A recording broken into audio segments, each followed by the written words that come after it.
Welcome to DC. And here it comes. Swing and a miss. And a World Series Game 7 winning Curly W is in the books.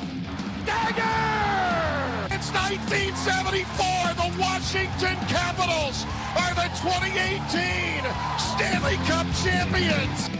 Don't like that. I like that. You gotta like that, right? Despite all this, despite the churn, my approval ratings keep going up. We are ready to give our 500% support back to this franchise, back to this city, back to this team after Snyder leaves. And then this is the poo-poo you put on the field. For the very first time, the Washington Mystics are WNBA champions. The Washington Commanders select Jaden Daniels. I'm going to support fake teams that can't ruin my life. Did you call bank? I call game. Thank you. Sorry to keep you waiting. Complicated business. Welcome in. This is recording one day late, but here, nevertheless, it is good to see you boys. FP, thank you for making time. Andy, thank you for making time. We had a couple technical mishaps this week trying to get you logged into, I don't know, a dozen different streaming services or whatever it was, just to make sure OMC lives on.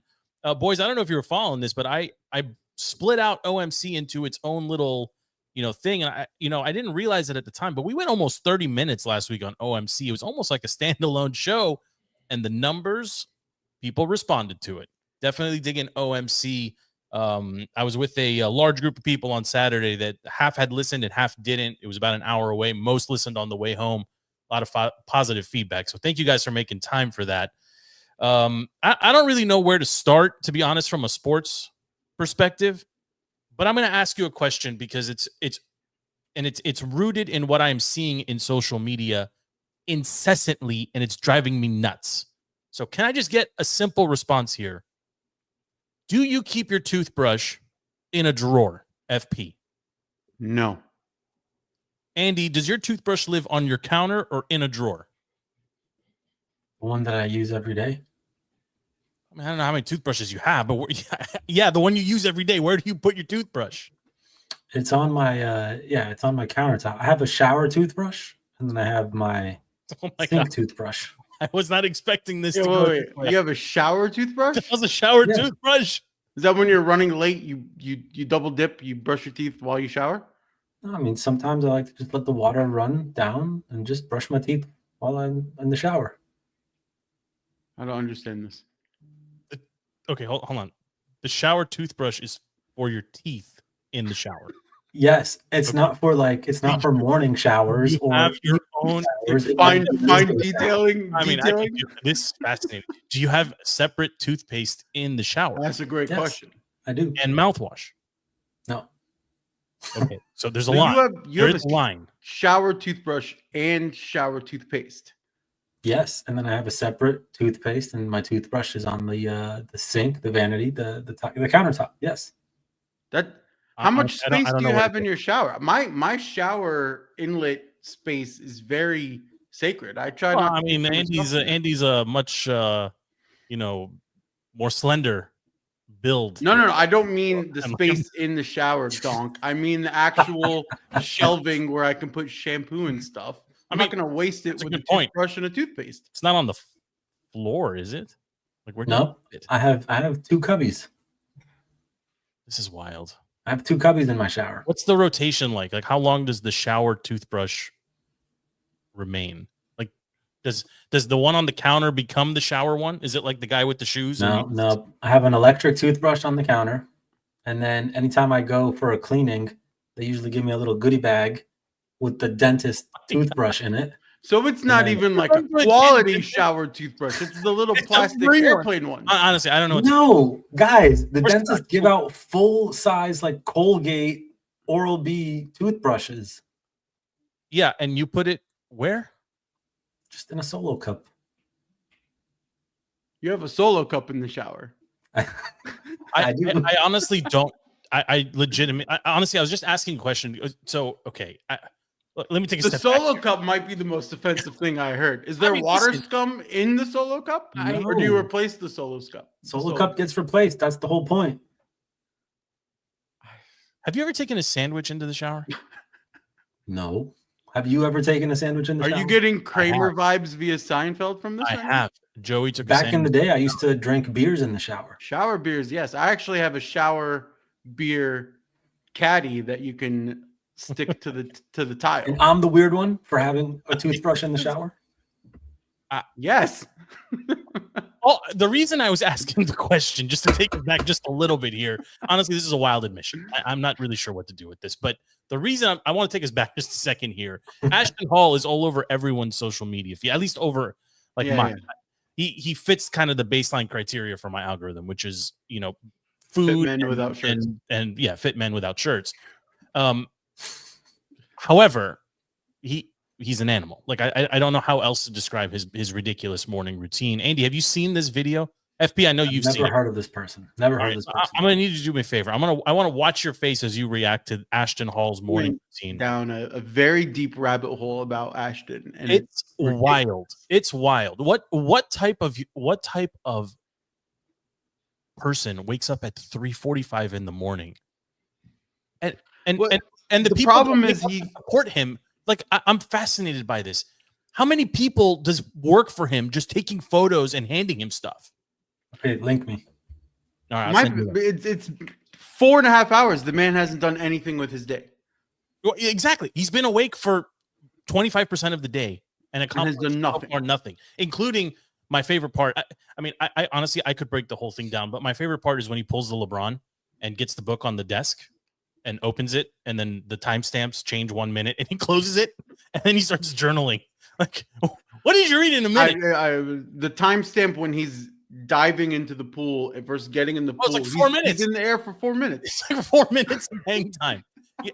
But what's the obsession with the face in the water? I'm sending you, Andy. Did you see the price of the Saratoga water bottle has skyrocketed? I don't even know what went viral. Water. I saw it and I was like, this has got to be ad placement. They got to be paying. No, it's the price of it skyrocketed, and I don't understand the banana peel to the face. Is that for your pores? I don't know what that is. I have never in my life, FP, eaten a banana by using my peeling it and then using my hand to break it into chunks. Like if you asked me for a piece, I would do that. Right, or get a knife like a normal person. The only time I will touch a banana with my hand is when I'm placing it into a blender for a smoothie. Right, but I honestly I didn't understand the video. Like what is he inspiring me to do in this video? I'm not waking up at 3:45. I wake up early enough.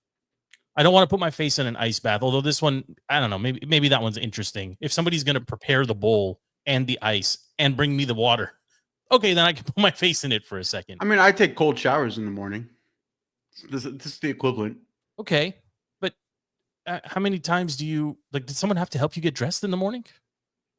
No, have to hand you the towel when you get out of the shower? There's first of all, I don't put jewelry on before I go to the gym. I don't understand that. Oh yeah, that ricked me big time. Who's putting on 10 pounds of gold? Yeah, whatever to do run on a treadmill? What is this? What is this? Yeah, I don't understand. And the man purse. I too many men have the man purse. Some people carry the man purse because they got, How is the man purse up at your pec better than just having it? Is it the more rich you are, the higher the man purse is? So if you're like a bum, you wear it the richer you are, a newsie. Smaller the man purse is because you have other people carrying your stuff for you. Oh yeah, because if you're rich, you don't have to carry anything with you. Right. Somebody's driving you around. How many bottles of water did they crack open? What was the cost of water in recording this video? Right, if they're $5 or $6 a bottle, he just keeps opening water bottles. Does that count as sustainability if you use plastic or glass water bottles instead of plastic? Well, I know there's a bunch of guys that are big on the glass because of the microplastics and whatever, and that's a whole other topic.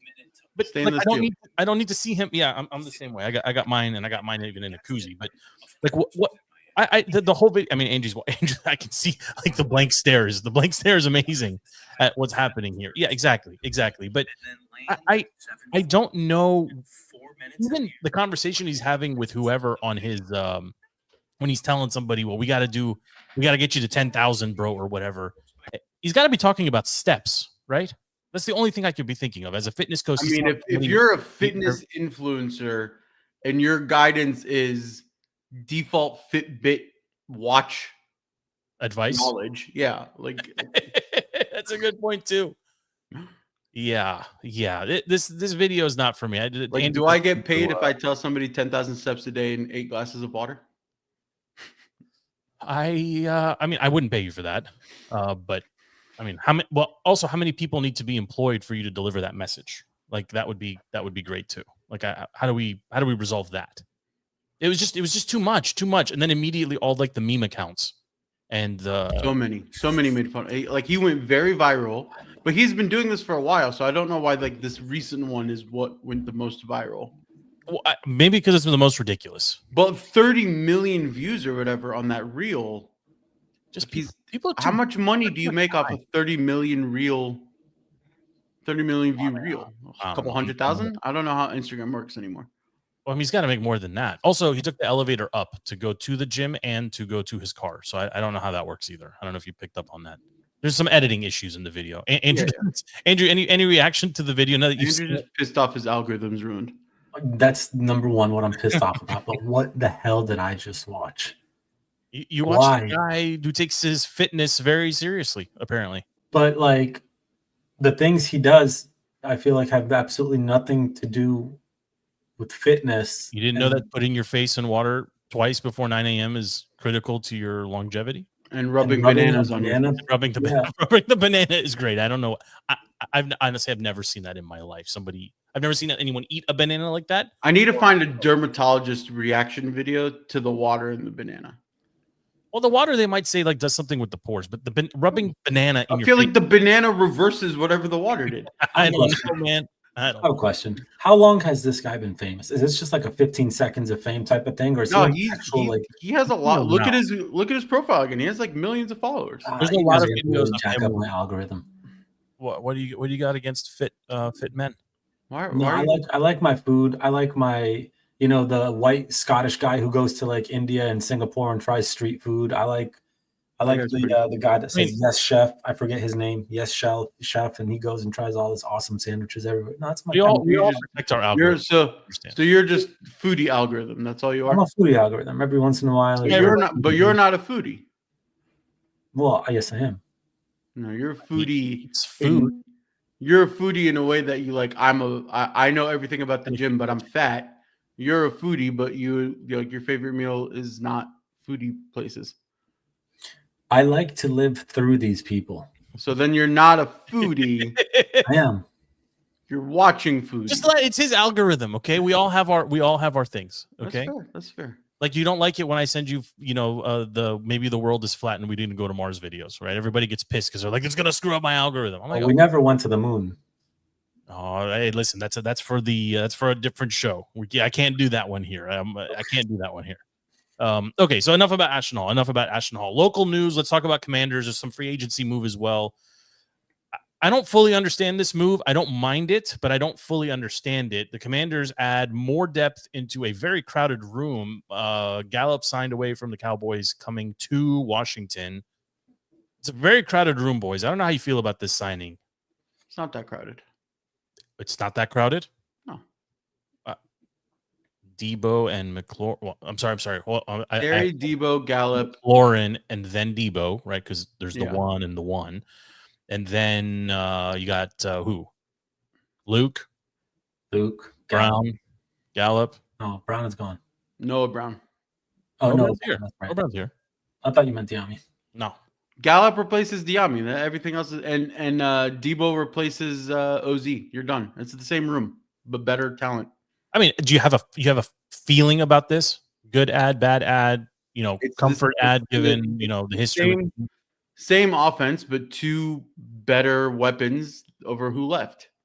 Gallup is better than Diami. Debo's better than OZ. Is he better? FP? Yes. Yeah. Okay. Yeah, I think Gallup at some point had like all-star. He's like an all-star very season. good. Take the top off a defense receiver. Yeah, He's I very. mean, at good. one point, I remember rostering him on one of my fantasy teams.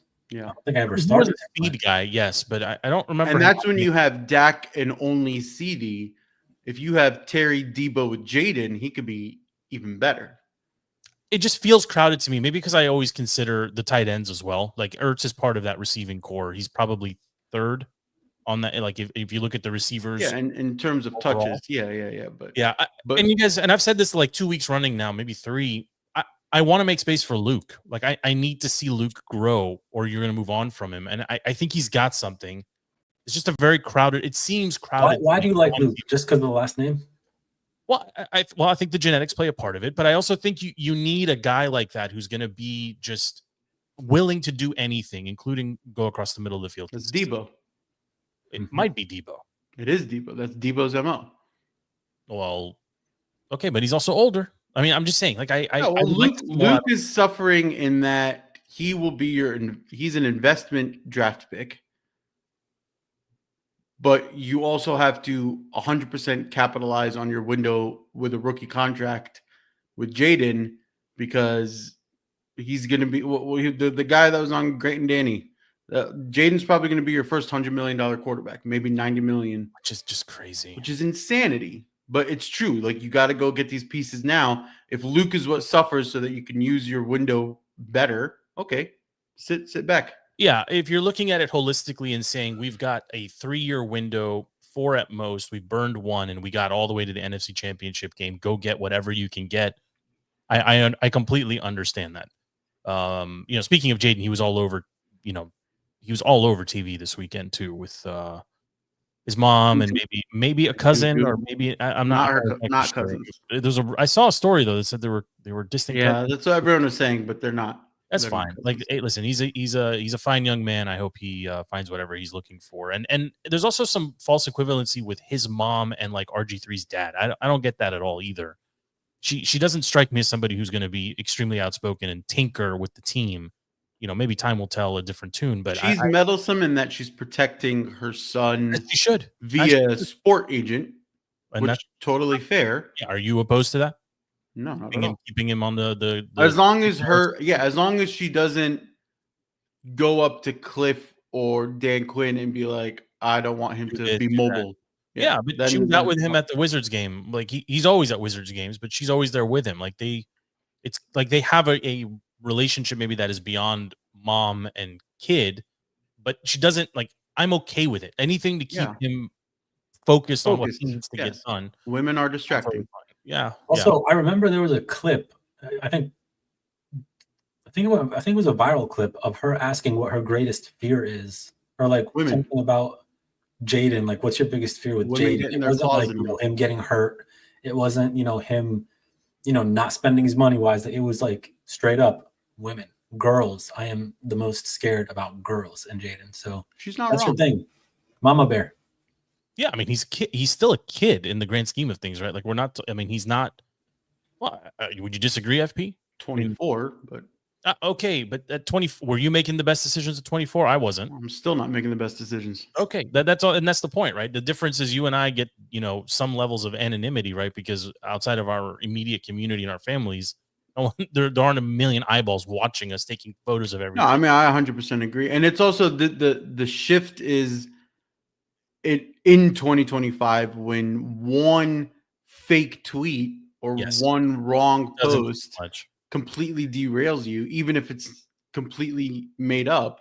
Yeah. Why even take the risk? We're actually seeing it right now. You guys aren't big in WWE marks, but we're seeing it. Like there was CM Punk took some photos or he retweeted photos of some street art that like really offended people, and he was like, I'm not allowed to have an opinion on anything. Like these things happen. Yeah, and you got to be careful. The last thing you want is to be on a group chat and you accidentally add a reporter or something. I'm just when you're discussing. Listen, I didn't. Honestly, I thought about bringing it up, and I'm glad. I don't mind that you did. I don't love this. There's no way it's to almost spin out of it. It's very. tough. I mean, if you're going to use Signal or WhatsApp or some other messaging platform to expedite communication, I can understand that. I would challenge that it's a good idea, but I can understand it in the interest of expedited, read, respond, etc., as opposed to email or phone calls or conference calls or whatever. But you got to know who's in the chat. Yeah. Like if I see an unrecognized number, yeah. If it's just a 202 number with no name attached to it and an icon, the instead of a face, it's like a donut or something.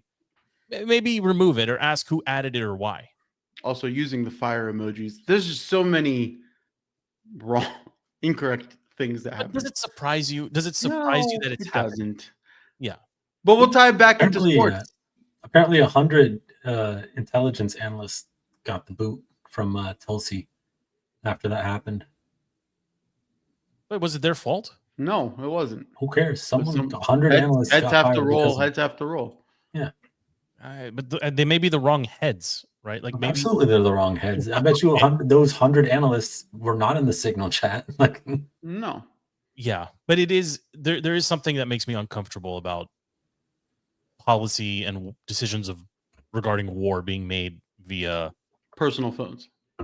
Yeah, like I mean, I use my phone in the bathroom. Is that where these conversations are taking place? Like I would very possible. Like I don't want to be like vulgar or crude here, but I would like the decisions that involve national security to be made from a desk. Well, my whole people, not the toilet. I think what shocks me over all of this is, and maybe it's just us being old heads, but important decisions happen on a computer. Oh, say it, preach. And you doing important stuff on your phone makes no sense. Buying airplane tickets on a phone. I need a computer. Yeah, computer. How are you having keyboard big conversations like this on a phone? This needs Outlook. This needs like this Windows is why PowerPoint 11. Exists. Yes.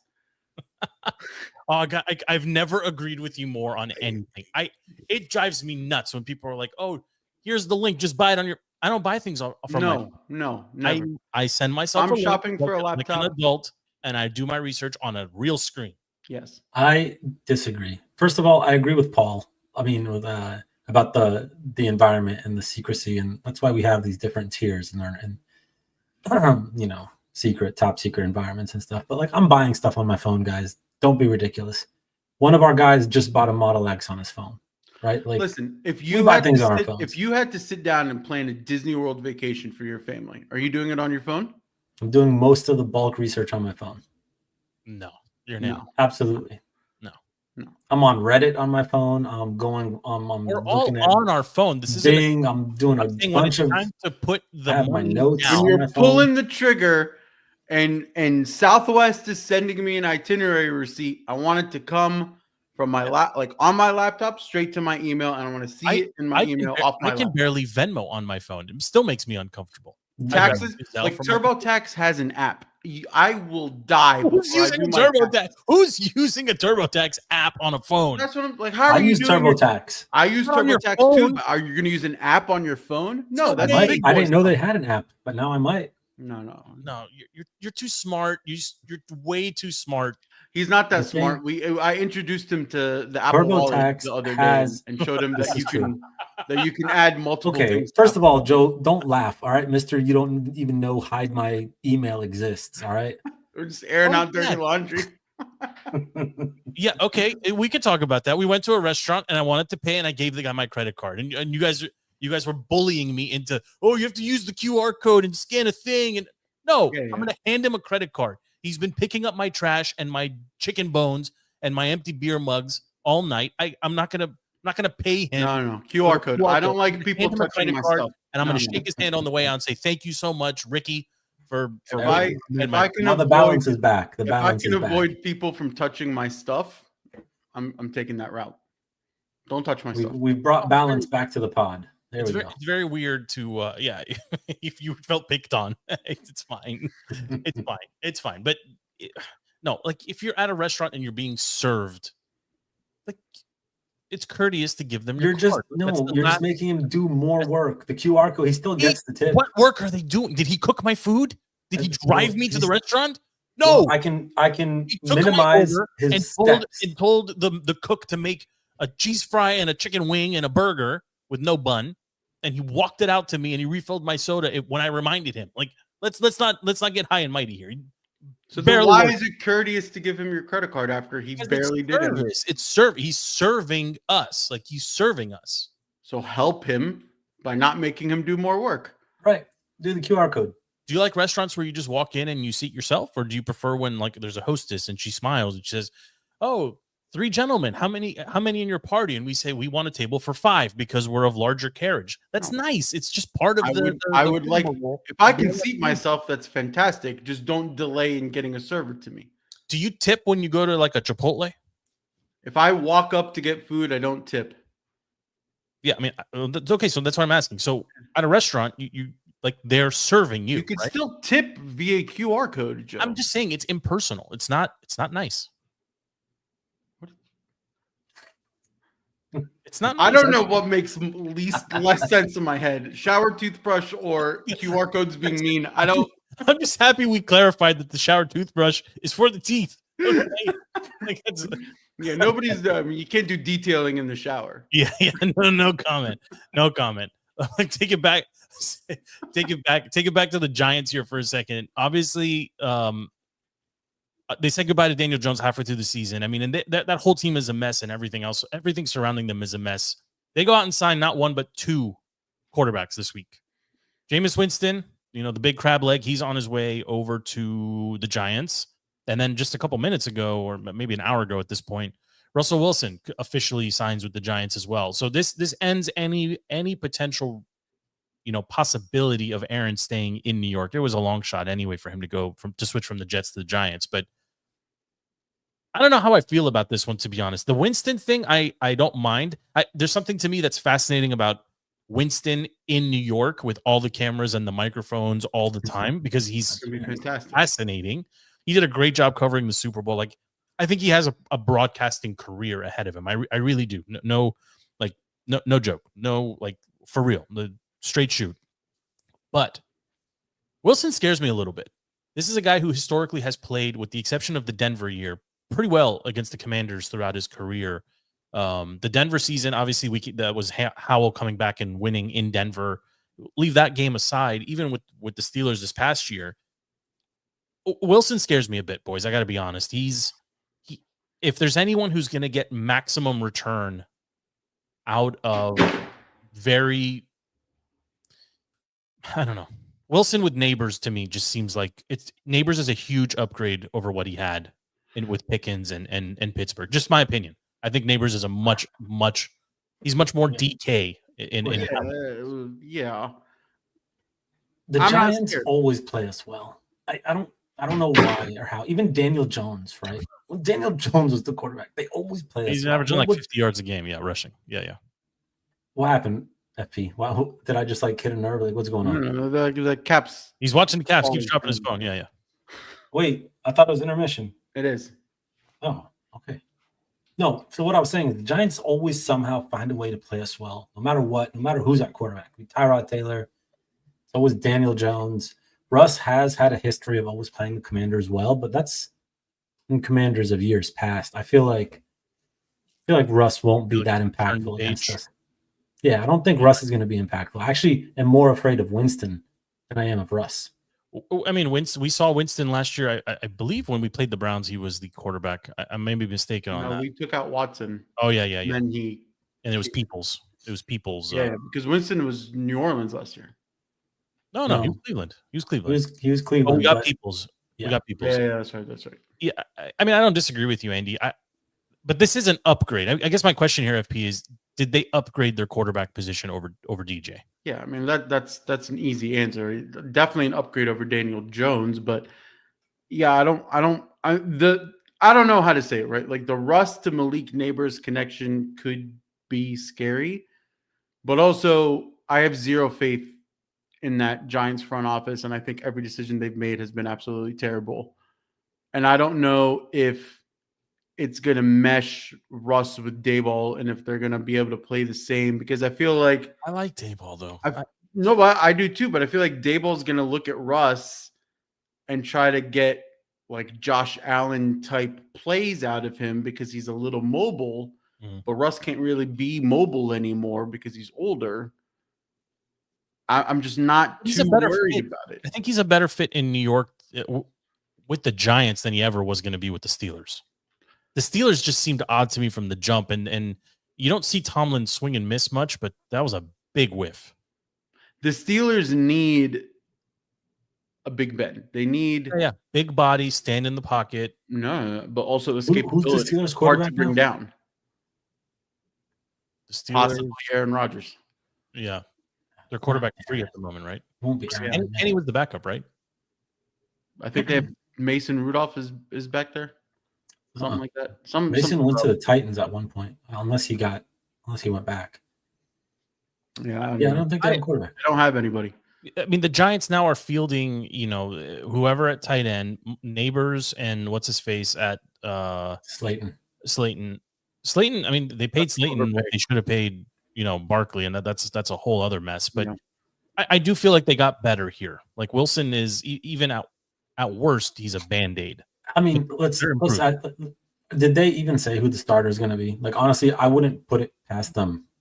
Make it a competition. If like Russ isn't the guaranteed starter. I don't think Russ is a guaranteed start here. I don't think Russ leaves unless he gets. Yeah, I think it's Winking Gun situation. Yeah. Maybe they play him both. Honestly, that all bets are off with Dable. He's done some crazy stuff, and the Giants once benched as a franchise benched Eli for no reason, but I mean ended his streak just because, basically. Yeah. Because, I mean, do you remember that? They were like, the kid's going to play this week, and he took the clipboard, and the following week he was back in. Like, totally screwed him out of extending his streak for nothing in a lost season. So the franchise is strange. But that's what I'm saying. Like, the Giants make me not afraid of Russell Wilson. I don't know if that makes sense. It's an upgrade. But it's an upgrade, and if you're Malik Neighbors and these are the guys throwing you the ball, this is a huge upgrade over what you have. Well, the joke is they're going to go draft Travis Hunter now so that he can play a wide receiver and cornerback if Jameis Winston is the QB, so he can prevent half of the interceptions that get thrown. Oh, that's a wild theory. I mean, wow, awesome. Kind of the perfect position for him. That would be something. There was one other notable. Did I see one more free agency move, FP, right before we came on? Diggs. Yeah. $70 million. Can we just raise? If you think this is a reasonable deal, raise your hand. It's what, 26 million guaranteed? That's a lot. 26 guaranteed with a cap. If it's a $26 million rental to really see what you have in Drake May, fine. If he hits his guarantees to get to that 70 million, it's a lot, FP. Then you're probably a deep playoff push. He's missed seasons now with knee injuries. I mean, he's not a spring chicken. Has he been good since he left the Vikings? He wasn't even that great on the Bills. Well, I mean, he was. I wouldn't say he was elite on the Bills, but he was top 15 receiver. Was it him or was it Josh Allen being that much? No, it was him because there was no one playing opposite him, and even in spots with the Texans last season, when they had their full complement of receivers, and he was basically the third option. I mean, that was a sweet spot to be. He's easily the primary for New England right now. They have. I can't name a single other wide receiver. New England never has wide receivers. I feel like they just signed one though, didn't they? They spent big this. Didn't the Redskins? They have Osborne. That's right. They signed KJ Osborne too. But he's going to be like your practice squad floating in and out guy. I mean, do the Patriots really scare anybody? Well, I mean, Drake May showed some promise. Yeah, I think he and Vrabel's back. Vrabel's coach, right? Vrabel's a good coach. Vrabel's going to fix that team. I don't know. Who's their running back? They added Stephon Diggs, defensive tackle Milton Williams. They overpaid for him. Their defense is stacked. Wes Schweitzer, Morgan Moses came over from the Jets. They've been spending. Carlton Davis came over as well. Let me see. Wide receiver Harold Landry, Josh Dobbs signed with them. Mac Hollins, from the Bills. From the Bills. So they stayed in Austin Hooper coming back. I mean, they've got Ramondre Stevenson is a promising running back. Yeah, he's the guy that wears no shoes. Yes. Oh, and they have Antonio Gibson. I mean, Oh, so scared. He used to be a wide receiver. Yeah. That's what we heard on every D-League commentary Who's going game. to be running back for the Skins? We're drafting one, 100%. I think so too. Okay, so in the end, so FP, are you up or down on the Diggs acquisition for the Pats? I think it makes sense for them. $26 million rental because he's probably not going to hit his guarantees. He won't play 3 years. I agree. I'm fine with that. And Andy, you're kind of in the same boat. I'm trying to just understand their mentality. Like, is this guy supposed to come in and be like a safety blanket for Drake May? Or is he supposed to be like wide receiver 1? Let me attract, cornerback 1. Like, what is his role? I think it's going to be like, let me help Drake May get better in the NFL. Let me get you some sure hands, get used to making your reads, make your passes, go do everything. And then if we see that you can capitalize with a Diggs, then we'll retool and bring you in some young, new, better talent. I mean, I don't think they're moving away from Drake May, even if he has a terrible season. FP, I think he's going to be the starter there. At least he'll play out his contract. He's shown enough. Same with Bo Nix. I mean, I don't think these guys are going to be moved on. They're even. I mean, Jaden is an exception, of course, to the other 3 drafted at the top of the first round, but it would take something severe, like a severe injury plus poor performance, to even consider redrafting for those teams. It's the opposite of the Titans. Titans have to go, this is the old Clay Travis take, right? Like, you just when you're a bad team, or when you forget about bad team, when you're a team that does not have your long-term answer at quarterback, you should be drafting 2 every single draft. Like the Colts. Just draft 2 constantly, like an early and a late round. Just take flyers, invite a bunch into camp. It's the Clay Travis take, but he's right, because until you have the quarterback, you cannot win. Like the Kyle Bowler or Trent Dilfer era, like you cannot do that. Who's the worst quarterback to win a Super Bowl in the last 15 years? Worst. I don't know. Jalen Hurts. Maybe. No, legitimately. You're not. Maybe. Yeah. He literally, he might be the worst. Right? I mean, before that, it was your Tom Brady's. It was your Brady and Mahomes. It was, like, you got to go way far back to even get to Rodgers or Breeze. Like, you just cannot do it the way the 2000 Ravens did. This is not possible. All right, boys, let's keep it moving. March Madness, as I coined last week, got a lot of hate mail. March Sadness. Just to clarify here, it's sadness because it has nothing to do with college football or college basketball. It's because March is the first month of the year without NFL football, and we start transitioning into all these other sports. I got to ask a question here. I think it's safe to say Andy watched the most March Madness. Probably. Andy, if you had to pick who watched more minutes of college basketball between me and FP, who would you pick? FP. FP, how many minutes of basketball did you watch over the last 4 or 5 days? 6. Somebody ask me how many minutes I watched. Are you over under 6? Under. 5.5. So nobody watched the end of the Maryland game. I watched exactly. Those are the 6 minutes I watched. I watched exactly 3 minutes at the end of the Maryland game, and that's I it. saw the group chat blowing up. I was like, let me turn this on. They're close. The question is, what is traveling? No, nobody knows. I know I'm going to trigger Gio Beach and my sister and all the Terps and Peter. Everyone's going to be pissed at me. I don't care. What is a travel? Could someone? Because we just had this conversation about saving basketball in the NBA. Dribble, walk, walk, walk. Dribble, walk, walk, walk. Yes. So how many walks? 3 steps. The first one was a gather. There's no gather. What's a gather step? Gather is not a. It's kind of like when you like no, just. It's not kind of anything. It's a travel. He traveled. No, he traveled. March Madness. Traveled. Besides the Maryland game, March Madness is a bettor's wet dream. Like, people gamble on the spreads. People gamble on the money lines. Like, it is huge. Too much gambling. It doesn't. I mean, I don't gamble myself, but I'm out on gambling. I mean, I am too, but I'm just trying to give you context of why March is so exciting. I love not just even people who like sports or like basketball. It attracts all people. John Oliver did this piece a couple weeks back on like what FanDuel and DraftKings, Sports gambling commercials, yeah. how they keep the losers engaged. They make it extremely hard for the winners to cash out or to stay engaged. But they basically harass the losers who keep reloading their accounts. They keep sending them free credits. Like, sure. Deposit 100, we'll give you 250. I'm not supporting gambling or anything like that. Like, I don't want this to be a gambling bit. I'm saying March Madness, part of the allure is the gambling. Part of it is at your workspace when people who don't even know sports make a bracket, water cooler talk. Oh my God, all of your college, oh my all God. the people at work who went to these colleges. Like, it is more than just a sport for a lot of the people who watch it. It is a topic of conversation. It's community. It's a lot of things. So I don't care if you guys didn't watch the games. Most of them really weren't that good, to be honest with you. But there's a lot more than just like, somebody sitting in front of a screen enjoying a sport. Am I winning the thing? No. Yeah, I didn't think so. I had LP's dead last though, so I'll call him out on that one. I had chalk all the way through. I did go look though.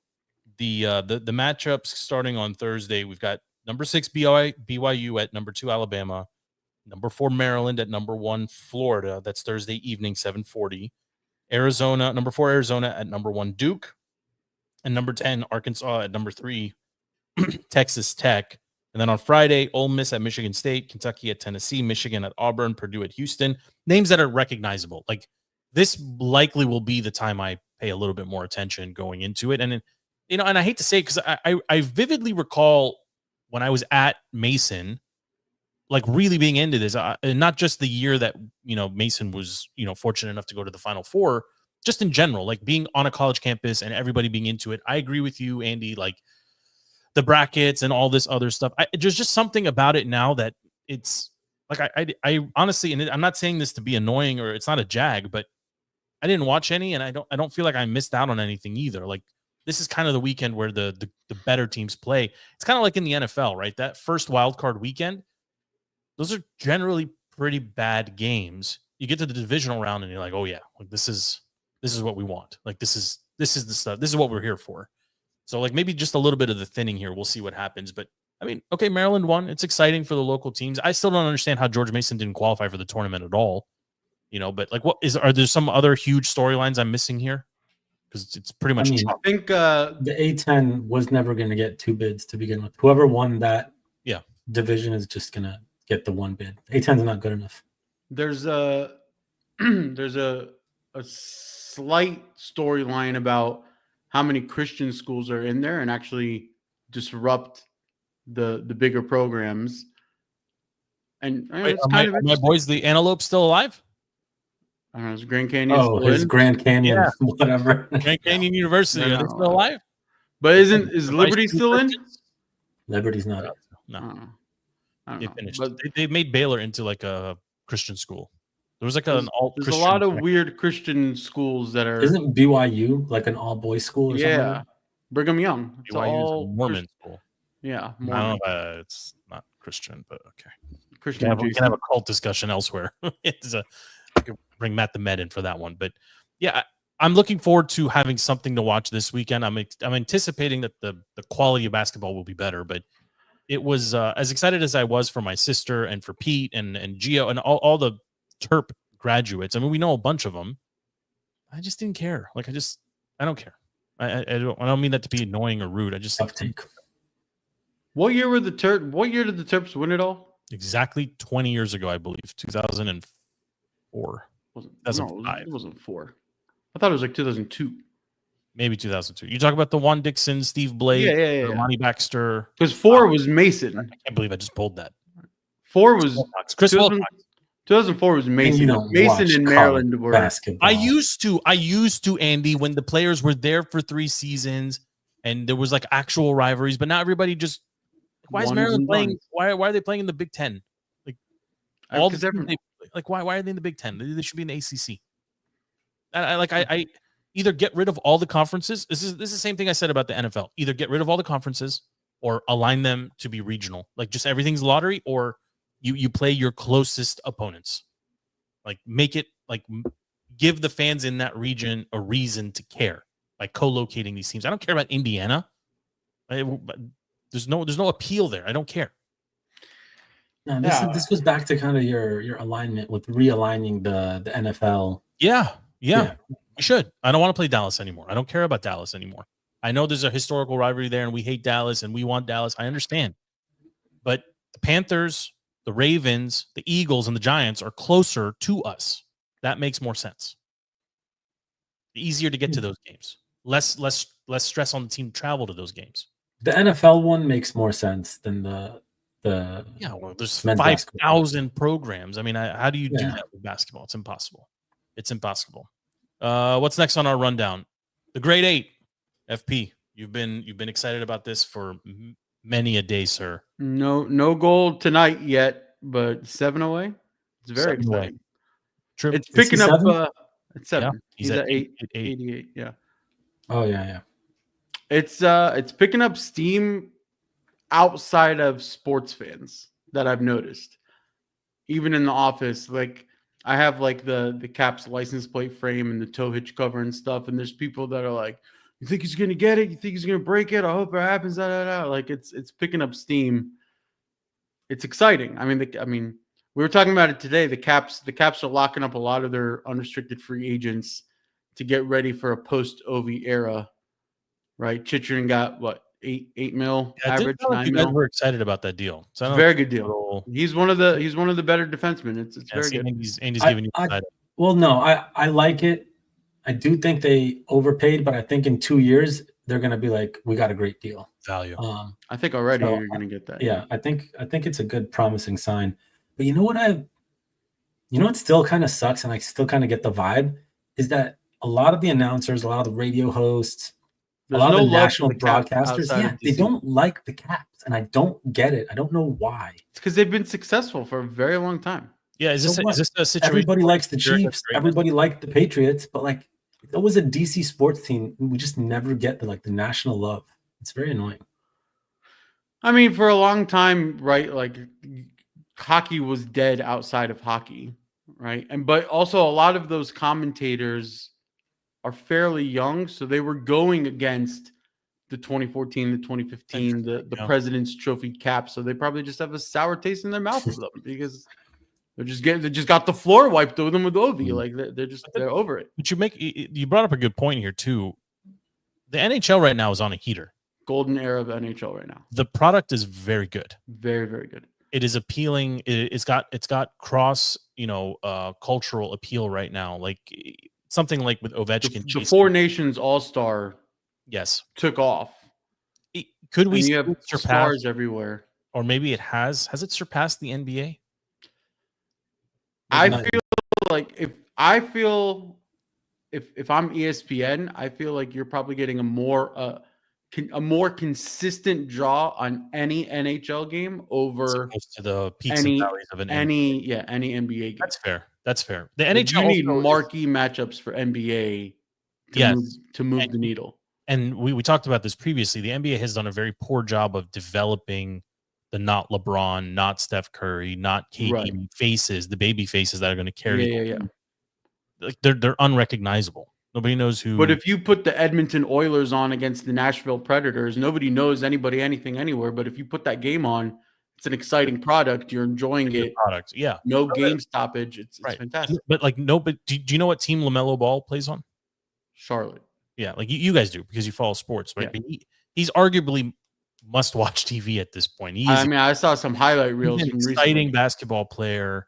There's obviously some hate because of who his dad is. By the way, I had no idea his dad had his foot removed. Cut off. Yeah, I had no idea about that. That's terrible. But like nobody knows who SGA is or where he plays. Like the NBA has a world of work to do to get people comfortable recognizing and talking about not LeBron, not KD. Favorite topic. They kept on LeBron train too long, and they didn't lift up the next class, and nobody.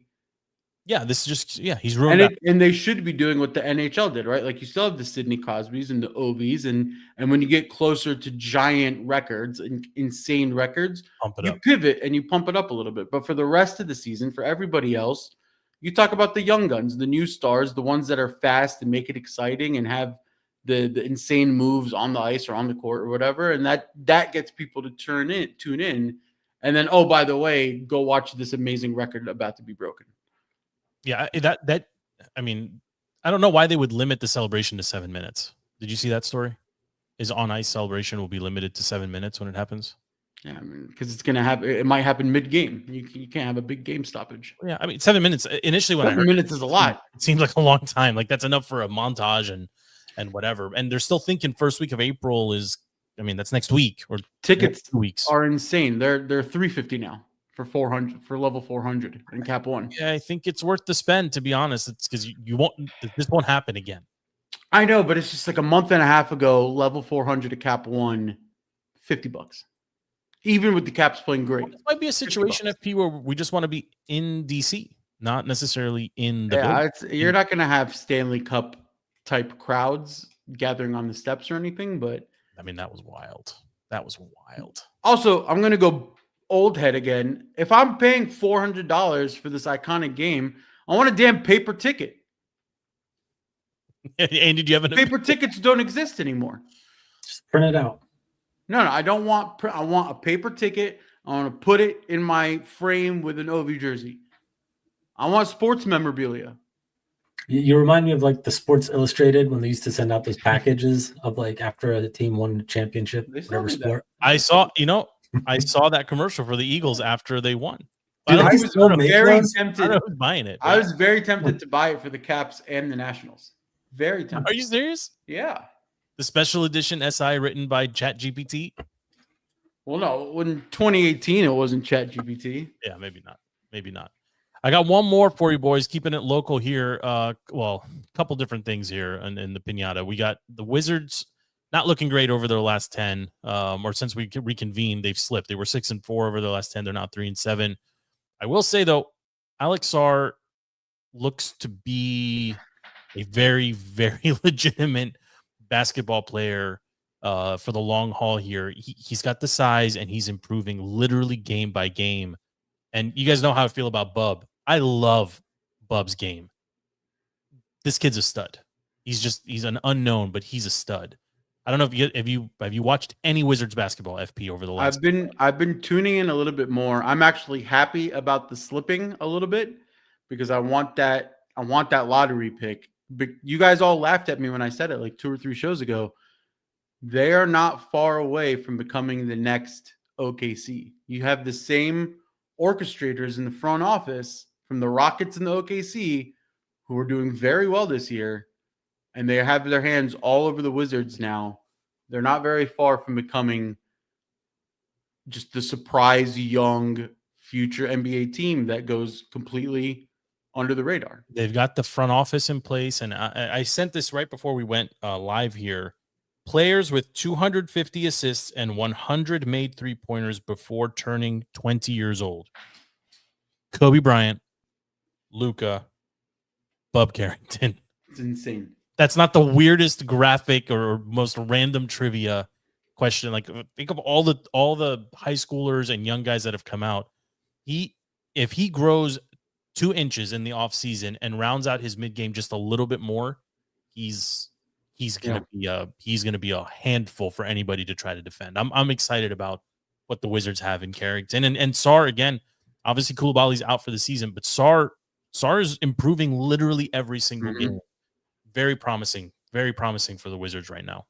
I haven't watched any Wizards. If you could get Flag, oof. Oh, they can.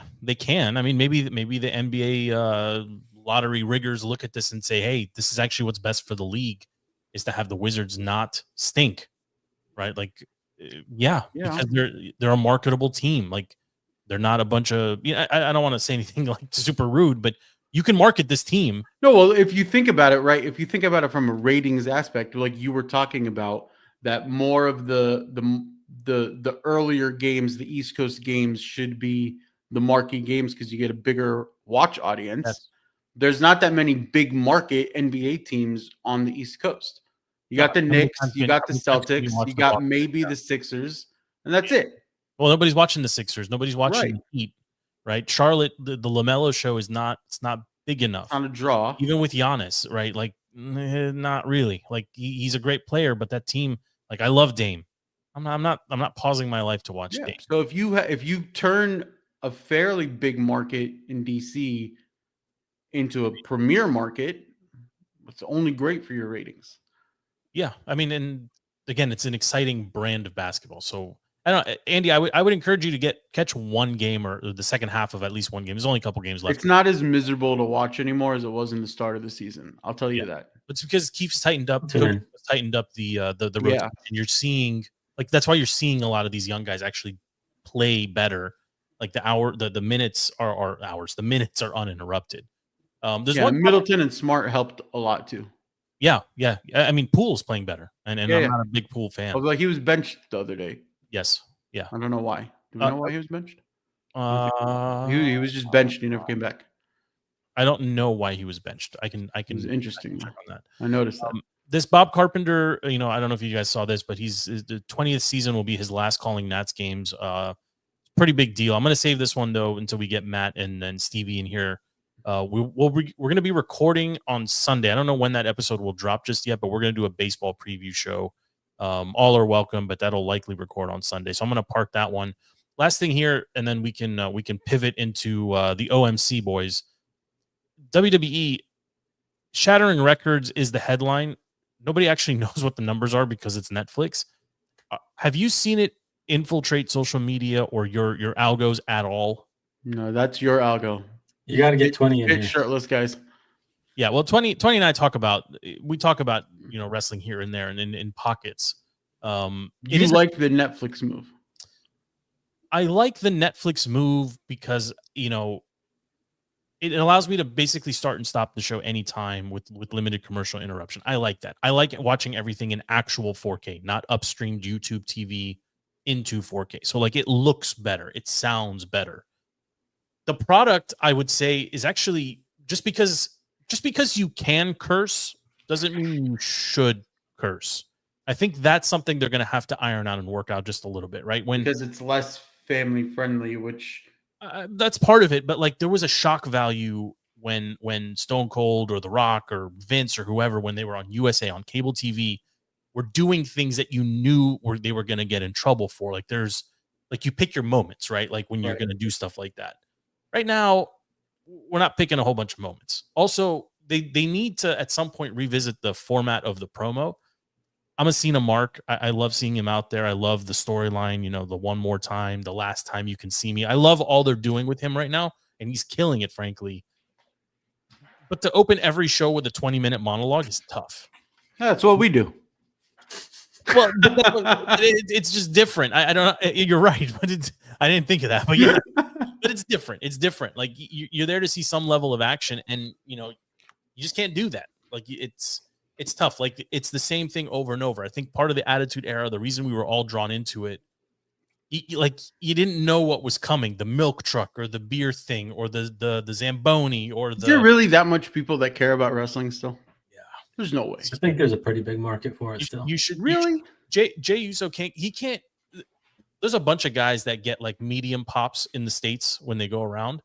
The pop he got in Ireland or Scotland, wherever they were this past Monday, it was nuts, FP. Like just nuts. When they go to Saudi Arabia, it's nuts. Like it's an international. Yeah, well, it's basically porn for them in Saudi Arabia compared to everything else.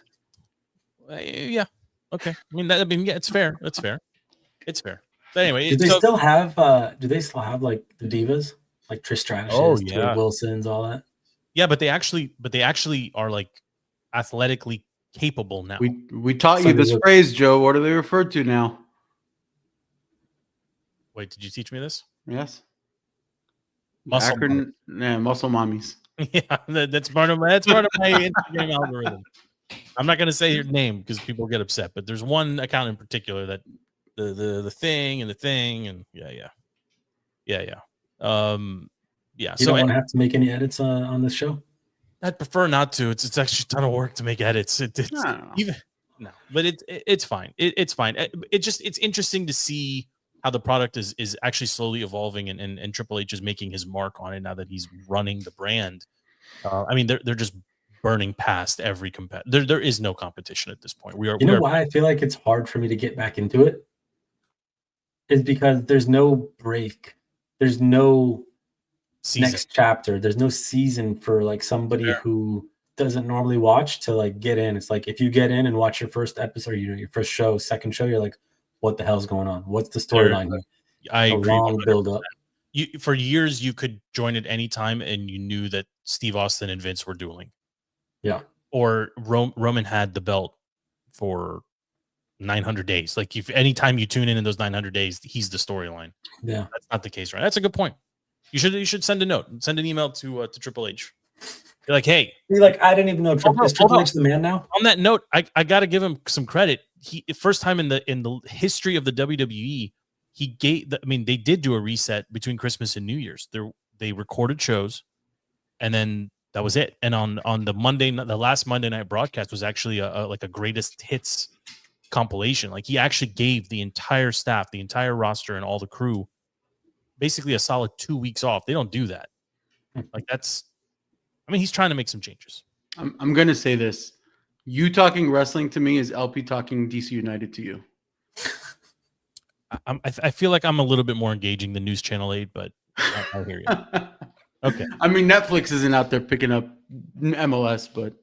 Well, okay. I got no other sports topics, boys. Do you have anything else you want to talk about before we shift into? It's dry out there.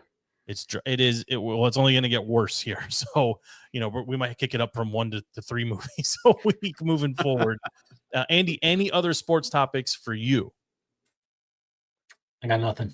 All right, then let's do it. By next week, hopefully we will have a sounder, but this is the off-season movie club, boys. Discussing sit up in my chair. FP's pick, 1994's The Professional. Let me give a little rundown, and then we can jump into it. Let me do some reading here. Stand by. Let me pull it up. Plot centers. The plot centers around an Italian-American hitman, or a cleaner, as he's referred to, working for a gentleman named Old Tony in the Little Italy neighborhood of New York City. One day, Leon meets Matilda, a lonely 12-year-old who lives with her dysfunctional family in an apartment down the hall from Leon and has stopped attending class at her school for troubled girls. Matilda's family is abusive. We'll talk about that. She quickly discovers that Leon is a hitman accidentally. We'll talk about that. And, that's probably where I want to stop the summary because it'll, spoilers are ahead. There should be no surprise there. But from the rankings perspective, boys, let's look at this one here. The Professional. IMDb says 8.5 out of 10. Critics give it a 64%. Rotten Tomatoes fans have it at 75%. This is an interesting one. Jean Reno plays Leon. He is the lead. Natalie Portman's actor debut is her debut film, full feature film. Plays Matilda, a young Natalie Portman. Gary Oldman, in my opinion, steals the show. Daniel Aiello plays Tony. Good cast overall. But here we are. FP, this was your pick.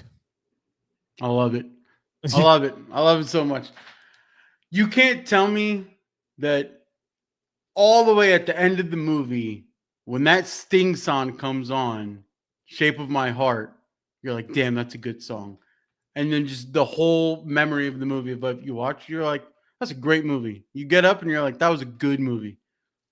It's funny because it's like you were in my house watching me. The second that song hit, I grabbed my phone and I went to Spotify and I added it to my 2025. The original, very famous beat that gets taken by Nas, sample, taken by Craig David, everybody. Boom, boom, boom. Yes. It's just crazy actually that you said that because that is literally. I paused the credits. I went to Spotify. I found the song. I actually Shazammed it, so it automatically goes. And it says, what playlist would you like to add this to? And I said, 2025. Thank you so much. And then I went back and let the credits play from there. You can just ask Siri to tell you what song it is, right? Shazam is built into the iPhone, yes. Yeah, I have an app. You don't need that anymore. You can just say, Siri, what song is this? No, I swipe to the left, and then there's a shortcut for the app, and I click it, and it opens Shazam. and then I click the button and it starts to listen. I know. Andrew's just trying to prove that he's not. That's how you do it. Just like you give your credit card at a restaurant. Okay, that's how you Shazam. We're not. Don't reinvent the wheel. Okay, don't reinvent the wheel. This is but solid movie. I think the plot, and like you said, Gary Oldman, I think is just steals a the show. fantastic bad guy. Steals the Fantastic show. bad guy. Yeah, it's interesting to see young Gary Oldman because I'm used to old Gary Oldman. Yes, most notably currently from Slow Horses. I was actually blown away that the accent was gone, right? Or maybe he added. I don't know. Like it pulled me in from the second I saw him. I was like, whoa, he's super young in this. I don't know what pill he was taking. Like there wasn't a whole lot of backstory about the pill. Like I don't know what the pill does. Is he limitless when he takes the pill FP? Like what's the pill about? Oh, he's a DEA agent. He's just that was weird. Getting high out of his mind so he could do stuff he doesn't want to do. Yeah, I mean, Andy, I thought the movie. I mean, so I thought the movie was a little creepy, a little bit. And I know you guys know exactly what I'm talking about. The Natalie Portman. Let's slow burn just a little bit, and we'll get there, right? But I mean, the whole thing is centered on Jean Reno's character, Jean Reno, the Leon, right? I get it. So we're talking about the story. He's reluctantly taking her in on. Sure. Yeah. It was a good movie, solid movie. I mean, the story was predictable, right? Like we kind of all knew what was going to happen. There wasn't any shockers or any like, oh my God moments, in my opinion. It was very nice. It was good. It kept my attention. You know what I mean? Like I wanted to know what was going to happen next, what was going to happen next, what was going to happen next. But at the same time, I knew what was going to happen next, but I still wanted to see it. The acting was great. I loved the acting. Story, great plot, great storyline. But again, I mean, it was entertaining. Good story. I probably wouldn't watch it again. And then it was still a little creepy. Yeah. So I went down the rabbit hole of kind of researching. So I'd never seen this movie. I'd never even heard of it. And I was almost embarrassed. I brought it up actually at late last week. We were having just like, in my Joe job, like we were just working. And somebody was saying, like, I was just telling him, like, has anyone actually ever heard of this? It was just making small talk before a meeting actually started. And literally, like, 4 of the 6 people, who are all guys, by the way, were like, oh, I love that. Like, just like FP last week. Oh, we have to watch it. Like assaulting me with how awesome this movie is, and you have to go watch it. I did go down the rabbit hole of researching a little bit on the director, on Luc Besson. He is a weird dude. All of his movies are weird. He is weird. If you've ever watched him in an interview, it's odd. The whole thing is odd. And for me, like the direction of the movie was not amazing, right? Like it wasn't like there's no cinematography to it. There was nothing in that regard. But Oldman's performance is so good, right? That like whatever rating I was going to give it, it automatically got bumped up a lot because of just how good Gary Oldman's character is. Like I don't know how to like verbalize it, but he is so good as that like DEA policeman person. And that's a 5 or 6 years. Yeah, 5 or 6 years after this movie comes Boondock Saints, right? And you see William Dafoe do some of this, and I'm just wondering, like, did they see something in this? You know what I'm talking about with William Dafoe and Boondock Saints when he first arrives in Boston. He's got the Walkman CD player, yeah. Listening, or even in the crazy shootout scene, he's always listening to music. Like this obviously is 5 years prior to that, and I don't know if it was ever done in a movie prior to this in The Professional. It was just immediately when I saw the guy basically, I don't want to disturb the boss while he's listening to his music. I immediately was like, yo, this is Dafoe. Like this is Dafoe in Boondock. Portman is tough. I agree with Andy in this regard.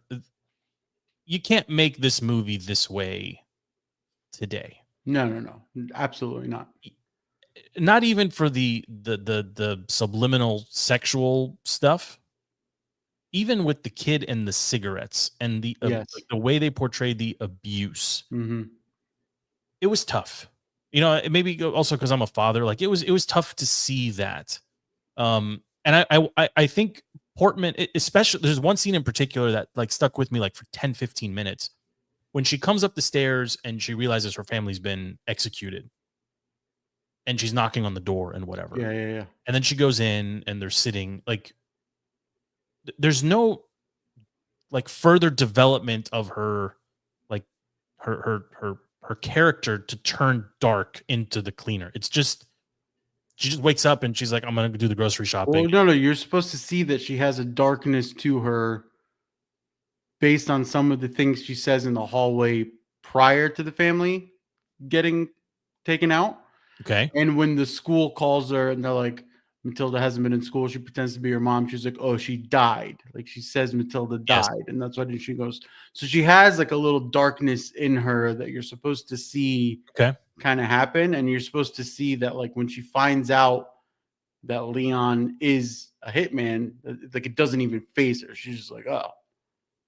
And she just leans into it. Wouldn't there still need to be a reaction to, like, don't you need to develop the hate for the people that killed your little brother and your family? Like, it just seemed like we snapped our fingers. She had the instant hate. She tried to pay him right away. She did. Okay, I'm with. I think I'm just saying, like there was something missing. There was something missing between her knocking on the door in a panic to get away from the bad guys, and then like falling in love with Leon. Like there was just something that chapter was very rough. Agree. No, I agree with you, Joe. I know what you're saying, but I can't put it into words. It's like her character was so complex that it needed more time. It needed a little bit more development because there was just so much going on with her character.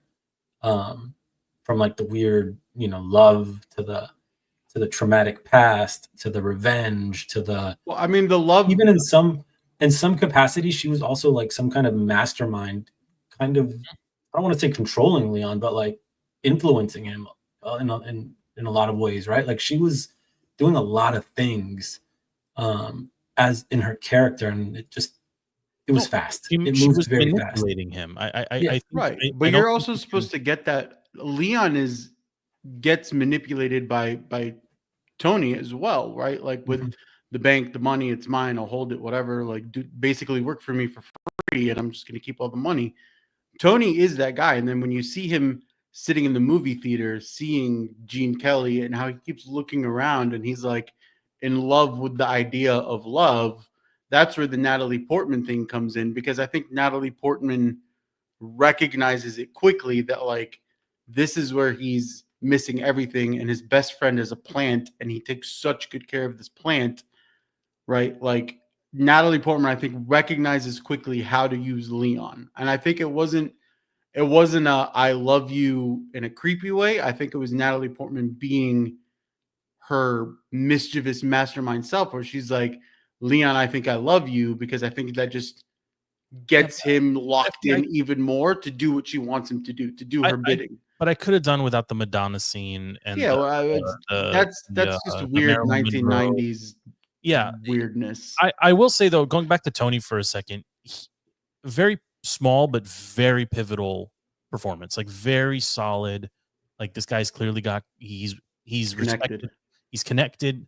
He's off limits from both the cleaners and the DEA agents, right? Like he is that, in Constantine, right? He's that link between one world and the other, and he's basically untouchable.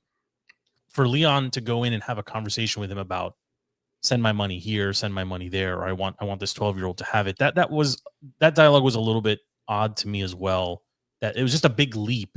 Not that dissimilar from when he takes her up on a roof and he says, I'm going to teach you how to shoot with precision in 3 minutes. Like again, it's a big leap to take, and maybe again, given the time the movie was made, like a lot of this can be forgiven, and it's just movies have evolved since then, right? And I talked about it, last week on OMC as well. Like the Brosnan's Bond in the 90s and Daniel Craig's Bond in the 2000s or mid 2010s. Completely different, right? Same character, completely different. If you were making this movie today, you could follow the same general story, right? The revenge arc is not that. I mean, it's not new to cinema, but you would execute it very differently. Like you would need a little bit more development of characters. And there was times, I don't know how else to say it. I was uncomfortable. Like I was uncomfortable watching a 12-year-old seduce a grown man and to have him lay on a bed and crack his toes and whatever. Like it's just. Are we allowed to say, like, I agree it was uncomfortable, but we're also allowed at the same time to say phenomenal acting by Natalie Portman, though, because she got you to be uncomfortable. If that makes sense. I think the range. I think she's showing her range at a very early age, and I mean, you can see what makes her great as she continues to evolve. And frankly, like Jean Reno is an amazing actor in his own right. I mean, he's. I mean, his role in. We almost picked Ronin last week, right? He's in Ronin, right? You've seen him. He's done more than just character actor work, but he's in a lot of stuff. Yeah. This is the only movie I recall that he was a headliner in, right? Like this is his film.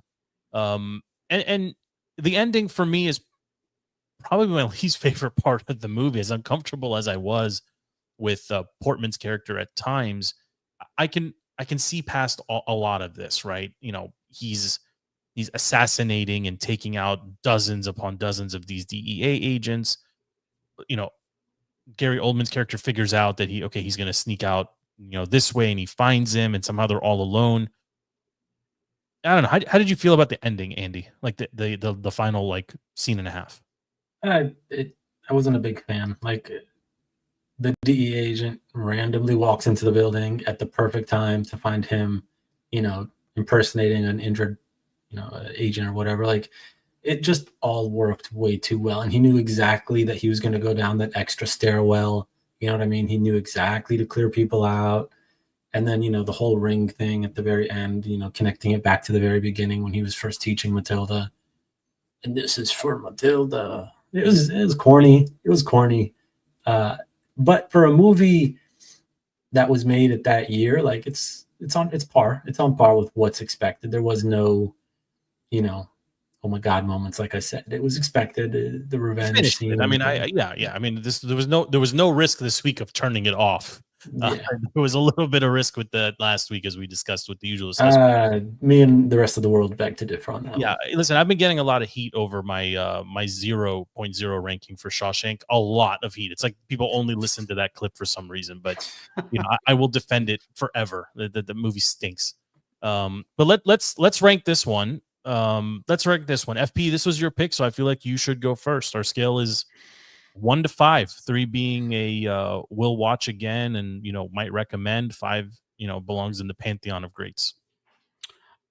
I think I'll go 3.5. I want to go 4, but it's just never available for me to be like, I'll stop and watch. And I think because of the lack of availability, I'm gonna go 3.5. 3.5. Okay. And do you want me to go or you want to go? I mean, I can go. I want to give it a 3.5, but so I thought the movie was extremely complex, and I love movies that just are complex, have many layers to it. The whole Natalie Portman character, Leon being just the hitman who's very easily manipulated. The story was average. We knew exactly what was going to happen, how it was going to end, and everything. But the uncomfortability made the movie experience a little less happy for me. So my 3.5 is getting bumped to 3. So I'm going to give it a 3, and it's mainly for the uncomfortability. Like I just couldn't get into it because of all this stuff.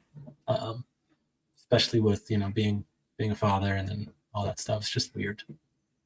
So I'm a 3, solid 3. So I was wrestling with 2.5 and with 3, and I'm gonna go 3 reluctantly. I'm gonna go 3. I don't know if I would aggressively tell anyone that they had to go watch this movie. I'm happy that I've seen it because clearly this was a blind spot for me. And if nothing else, OMC helps to clear up some of these blind spots, movies that we just haven't seen. So that in and of itself, for me, is half a point. I'm happy at a 3. I struggle going any higher than that because of the Luc Besson's directing for me. Like, and I'm not a film snob by any means, but it was just shot very weird. Too many weird long angle shots of the plant. too many scenes of them drinking milk. No explanation as to why we're drinking milk. It's fair. Yeah. There's just too much. Oldman is solid, and every time we see Oldman, I love how he gets in on his face, and you can see him, right. And there's a very meme-worthy scene where he says, bring everyone, and he's like, "What do you mean everyone?" It's like, everyone. Like, that's been in the cultural pantheon of copied and redone and memed whatever forever. So I think I'm happy at a 3. I would caution anybody who's watching this that they need to be they need to consider the era in which it was made. I think you have to qualify this as an early 90s movie set in early 90s New York. It looks like the early 90s. It sounds like it. I'll be honest, with the exception of the end credits, FP, the soundtrack, not very good. Like, there wasn't a whole lot of, there wasn't a whole lot of anything, actually. It's almost like a silent film in that regard. There's not a lot of tension. I kind of like that, though. No, well, it's different, right? And I'm not used to movies that build zero tension between the scenes. So I'm good at a 3. The budget to make the movie, if you can make a movie like that for basically $6 million, which is what it would cost, like, hat tip to you. That's incredible. So I'm good at a 3. Andy's at a 3. FP's at a 3.5. It's a pretty solid movie. So if you're out there listening and you haven't seen The Professional, not the easiest to find on the streamers. It's definitely on the AMC app, but getting into the AMC app, and then even when you're in the app, finding it took a little bit of effort. So just keep that in mind. But as a little bonus here, out of nowhere, FP dropped a curveball on Andy and I and said, I think it was on Friday night, FP goes, "Hey guys, I watched Den of Thieves. We should maybe squeeze in a second movie." Andy, did you finish it? I've seen it. I can talk about it. I've seen it. So let's do it. I mean, if you guys are up for it, let's do movie number 2, a little bonus movie action here. FP picked 2 movies this week. I don't know if I really picked that one. That one's been kind of floating out there in our group for a while. I'll take credit, though. Well, I appreciate the nudge to just bring it into the show, and we can review it. Like, we've seen it now. Everybody's seen it. I don't think none of us had seen it a month ago. I remember I saw it and I said, "Hey, you guys should check this out." And then the next day Andy went to look and it was off of HBO. And then we all just moved on from it. And then it popped back up on Prime or wherever. And FP was like, "I watched it. Let's talk about it." So 2018's Den of Thieves, directed by Christian Gutcast. It's got a pretty interesting cast. And I'll talk about them in just a second. But the plot centers around Nick O'Brien, a hard-drinking leader of the Regulators, an elite unit of Los Angeles County Sheriffs in the Los Angeles County Sheriff's Department. Ray Merriman is the recently paroled leader of the Outlaws, a gang of ex-military men who use their expertise and tactical skills to evade the law. O'Brien, Merriman, and their crews soon find themselves on a direct collision course as the criminals hatch an elaborate plan for a seemingly impressive heist. LA's Federal Reserve Bank. Cast includes, let me move my screen over here. Cast includes the awesome Gerard Butler, who basically is 300 in every movie he plays now. I can't unsee it with the big jaw. O'Shea Jackson Jr., 50 Cent, killed it, in my opinion. Did a great job. This was the coming out party for Pablo Schieberer. Meta Williams has a little role in this. Mo McRae. So good cast overall. $30 million budget, distributed by STX. Let's get into this one, FP. What were your thoughts going into this? What were your thoughts coming out of this? Don't give us the rating just yet, but what were you expecting going in? I was expecting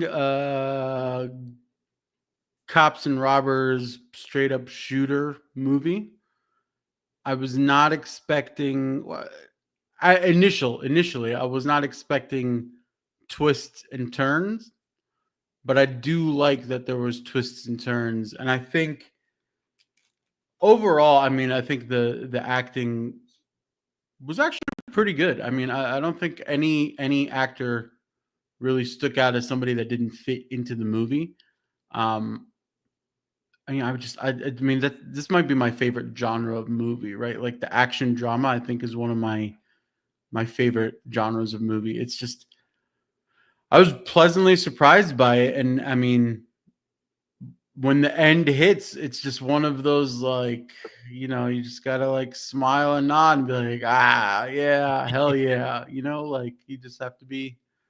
Yeah, I mean, I really enjoyed it. I think as far as that genre goes, especially because there's a lot in that time period, like Lots. 2018, like let's call it right before pre-COVID, like that was kind of like a heavy hitter time frame of like the I'll call it cops and robbers like genre, where The most notable to me would be Sicario. yeah, I mean, that one is way up there. Beirut was around the same time frame. That's a movie not many people saw. just a lot of really prominent gun movies, like even John Wick at that time, like yes, like we're like the audio of the gunshot is like pivotal, like the shooting range scene where you hear like the different gun fire rates, cadence. Oh, I love that scene. That scene was fantastic because then it's like, oh, I didn't fully understand that scene. I got to be honest. it was gangster showing cop like, well, I will wreck you. Showing Yeah, cop. yeah, well, yeah, but okay. I mean, Andy, how do you feel about O'Shea Jackson's performance in this? Ice Cube's son. What do you think? Let me first have my piece, because this movie was an excellent movie, right up my alley. And believe it or not, there's a lot of similarities with this movie and Usual Suspects. Oh my God.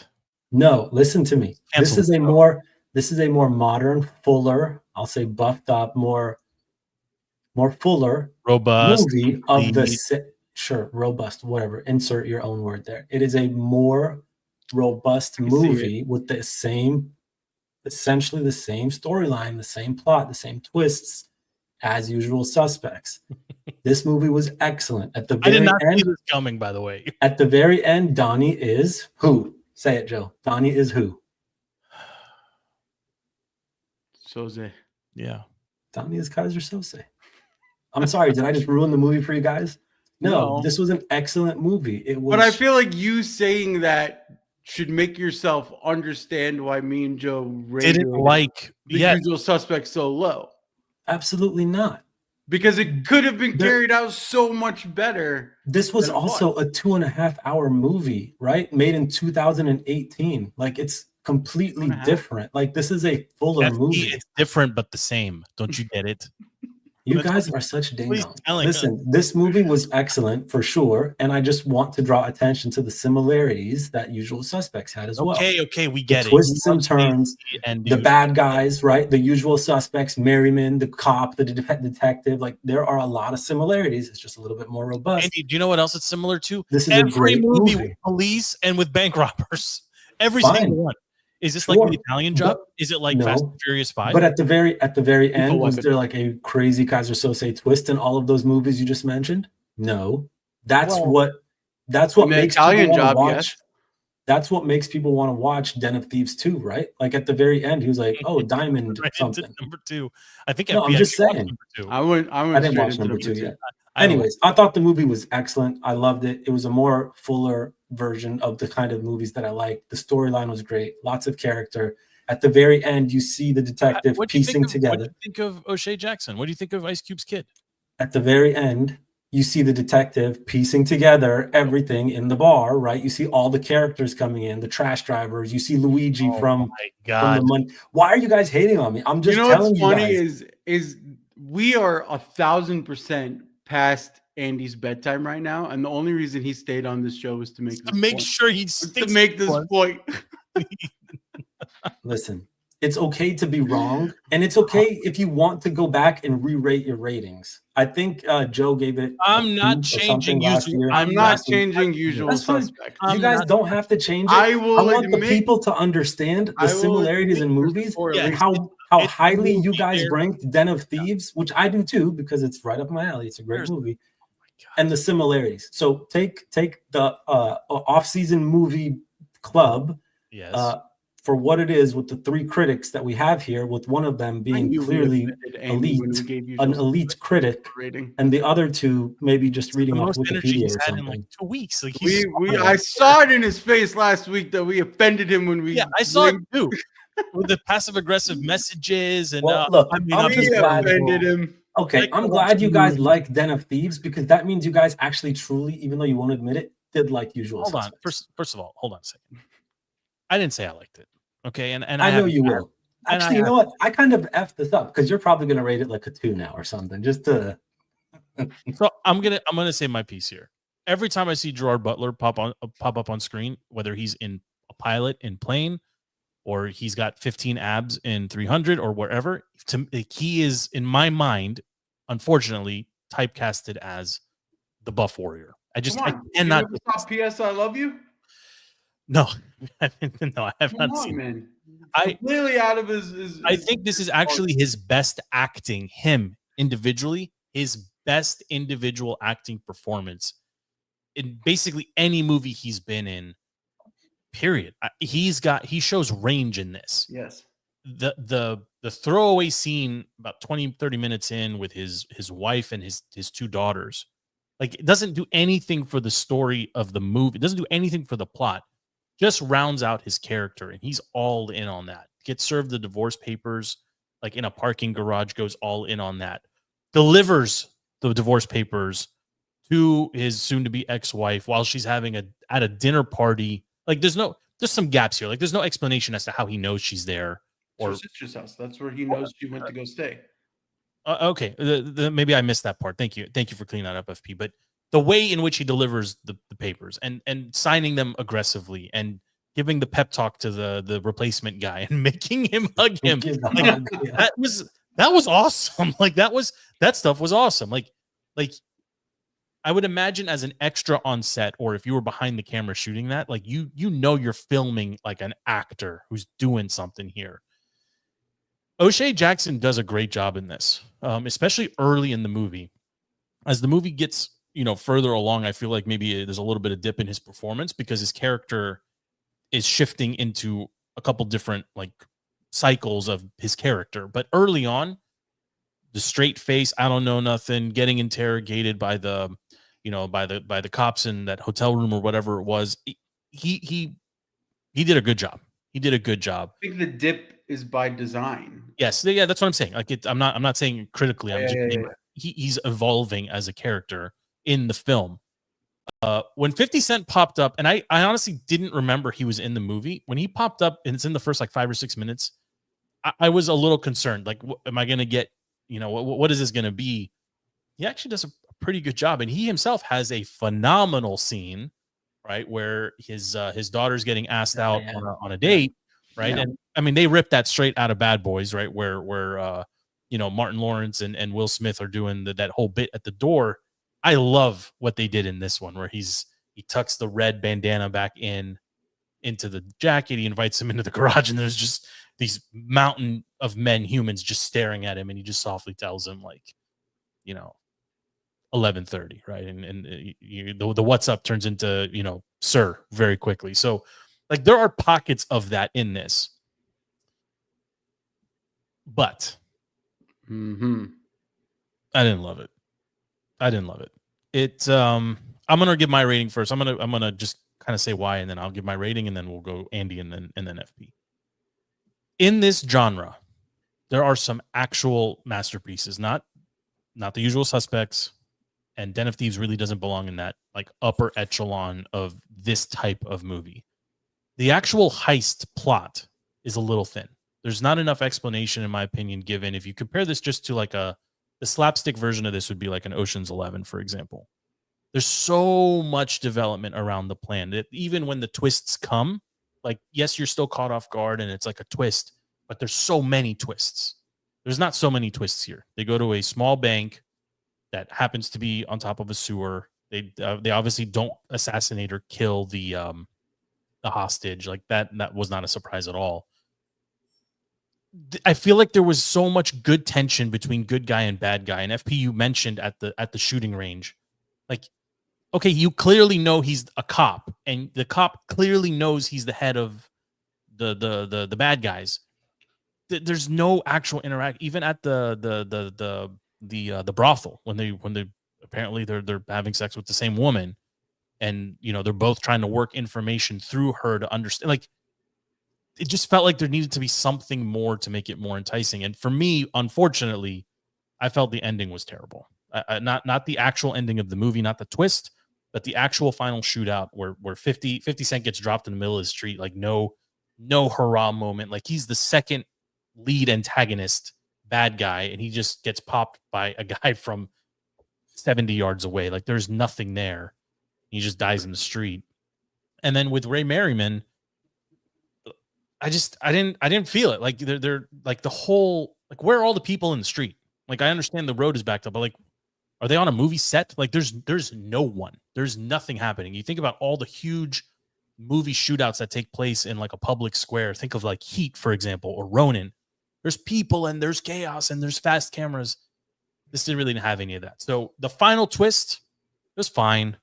But the actual ending of the movie, like in that Soze moment, right, Dalo, where he's like piecing it together and kind of figuring it out. The ending, the final ending after the reveal, where he's then a bartender in like London. I wish they hadn't shown me that. Why? Accent. He's just on to the next job, right? Like he's just on to the next thing. So I'm gonna go first from a ratings perspective. 2.5. I would not watch this movie again.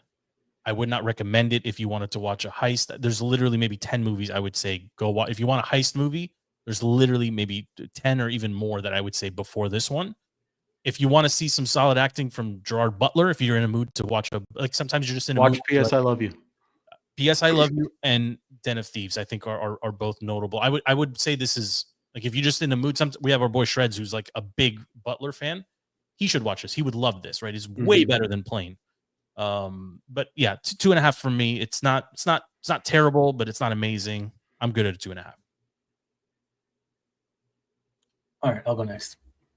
I'm going to isolate this movie from The Usual Suspects and from you two. Didn't we just do this? No, let me finish. Now he's isolating them. Okay. I'm gonna rate this movie as a standalone movie without you two in the back of my mind giving Usual Suspects the worst rating ever. The movie was action-packed, right? It kept your attention. You wanted to see more. And I'm not knocking it. It was, I think, intentional. It was captivating. You wanted to see the next part of the plan. You wanted to see how they were going to get out of the, small bank, and you made them think that, that big boom was the vault, right? When in reality it was just that cemented sewer. Like, Gerard Butler figures it all out pretty quickly, which kind of sucked. They didn't really kind of, draw it out and draw that tension out. But when that one ended, like, there was another one, going through the, what is it? Amina, whatever, in their armored truck going in through there. They're like, oh crap, are they going to get caught?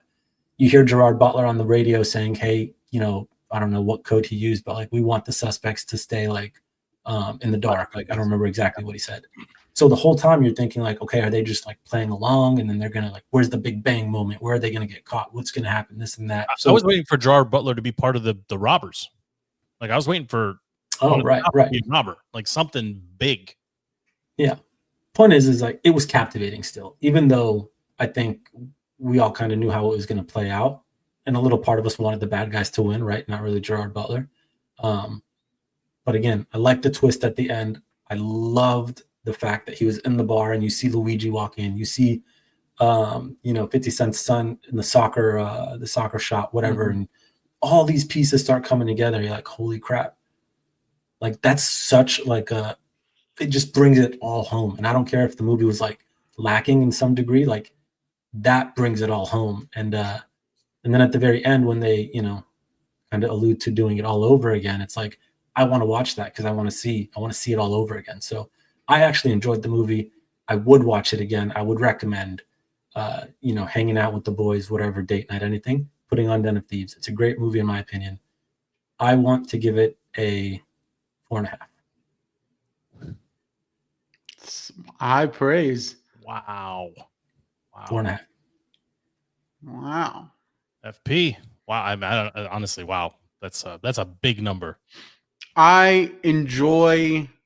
I'm gonna call it mindless, but it's not mindless. But I enjoy the action movies where you don't have to be 100% dialed in to figure out what's happening. If I step away for 5 minutes and come back, I can quickly fill in the blanks. I enjoy those movies for a lot of the time because life is life, right? And sometimes you just need that.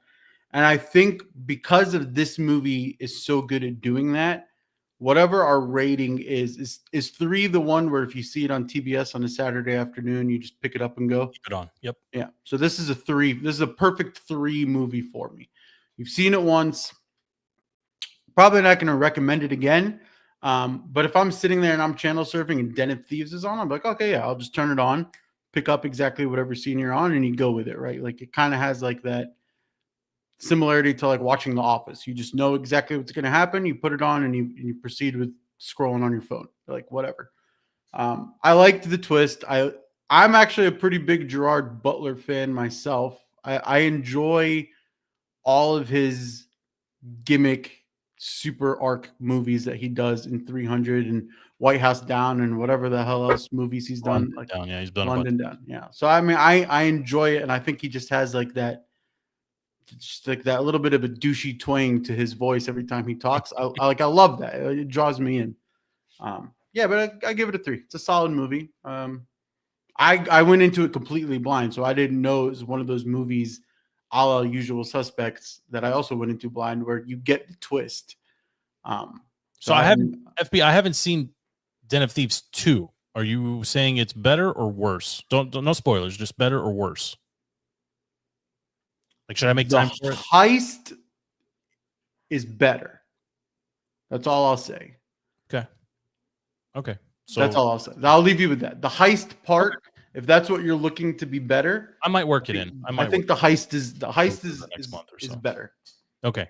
So we've got I put this one at a 2.5, Andy at a 4.5, and FP at a 3. So pretty good spread on this one. That's good. Let's talk about what movie we want to do for this upcoming weekend. I want to pick.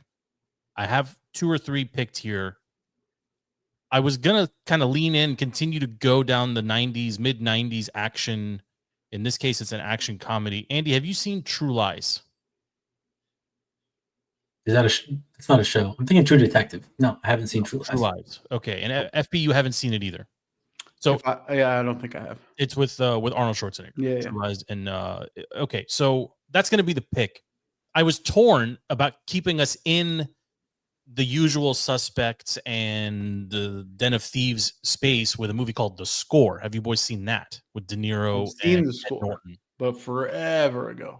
So Andy, I'm going to say if you want to do 2, that would be my second, because I would love to hear your thoughts on The Score comparative to the Usual Suspects and Den of Thieves, because I think this is comfortably really in your twisty turny wheelhouse. And the Score, I think. I'm not going to say anything else. I'm just going to say I think it's worth your time. And so True Lies is the movie of the week for the next week, the OMC. Andy, you'll be on the hook to pick a movie for us for next week. But for this week, we're going to do True Lies. And as a bonus, if time allows, The Score. I really do want to get your thoughts on The Score. How am I streaming True Lies?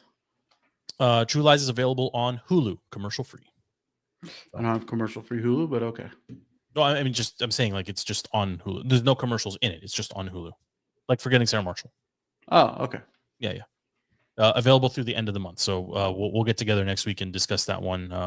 Hopefully on Monday night, but I guess we'll see what day we're recording. Hopefully Monday night. Any other thoughts, boys, on either of these movies? I'm glad we got 2. This has been a big fat episode. Any closing thoughts from either of you? Any show recommendations? I'm caught up on Suits. I don't know if you guys are still watching. Terrible. That's my tonight move tonight. 1923, amazing. Suits LA, not so amazing. I'm hoping to put a cap on Severance. Final episode came out. Still watching that? Severance. And they're alluding to a season 3 of it. I might not. I'm probably not going to watch season. Maybe life's too short for bad TV. You're going to watch season 3, Andrew. I mean, now I'm fascinated by you, Andy. Did you ever watch the show Tyrant? It was 2. Yeah. It was only 2 seasons long. Yeah. And Tehran on Apple TV. Oh yeah. Yep. Yeah. Like those are really good, right? Mhm. Yes. Severance is where. No, Severance is like a 0.5. Okay, Or a all 1. right. So you're just committed to finishing because you started. I'm basically. committed to That's, finishing. I tried to do White Lotus season 3. Oh, I couldn't- so good. Is it? I can't Oh, get yeah. past episode I'm on 1. episode 2. No Patrick spoilers. I'm on Schwarzenegger's episode kid 2. in that, and he is awesome. He does a Episode 2. great job. I can't get past episode 1. You're telling me to stick with it. I had to restart a couple times, but yes, just keep rolling with it. Yes. All right. Yeah. There's some stuff that's gonna be. Yeah. Okay. Yes. That's if my you move then. generally that's a perfect example of a twisty turny show. Like, just stick it out a little bit. Yeah. Okay. Okay, boys. DTC is done. OMC is done. Thank you for hanging out. We will continue. I will continue to split OMC off. So look for a big, an hour 45-minute show for everybody that loves DTC. That'll get posted tonight, and then somewhere probably around Friday or Saturday, I will pull off the OMC piece and post that separately. Not double counting the show counts, but it is nice. There's a lot of people asking for just OMC, so I'm going to try to stay consistent in that regard. Shows available on YouTube, on X, on Facebook, to stream live as we record. Thank you for everyone that was hanging out with us here in the green room and behind the scenes. I see a bunch on YouTube as well. Thank you so much for sticking around for an hour and 45. That's amazing.